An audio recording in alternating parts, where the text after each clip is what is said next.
My name is Matt Anderson. I'm from North Little Rock, Arkansas. I got into aviation as a Civil Air Patrol cadet and got a solar scholarship. I did have some family background as well, with my grandfather serving in World War II, Korea and Vietnam in the Army Air Forces, and my great-grandfather serving as a spherical balloon pilot during the interwar years.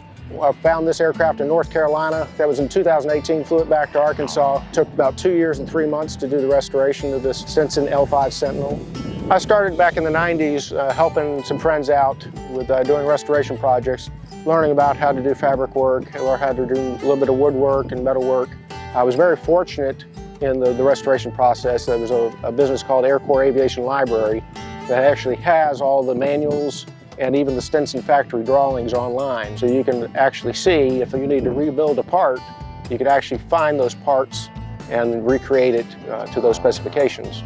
So this aircraft was built in 1942 by the Stinson factory. It's a Stinson L5 Sentinel, purpose-built for the U.S. Army Air Forces to be an observation, liaison, reconnaissance type aircraft. So this aircraft would go out across the battlefield and would look for enemy positions and direct artillery onto those positions, direct fighter bombers onto the targets. So this aircraft is a very smooth flying aircraft, very stable because of its high wing. There's a lot of unique designs in this aircraft that you don't find in a lot of the other smaller aircraft. Like it's got push-pull rods to operate your elevators and to operate your ailerons.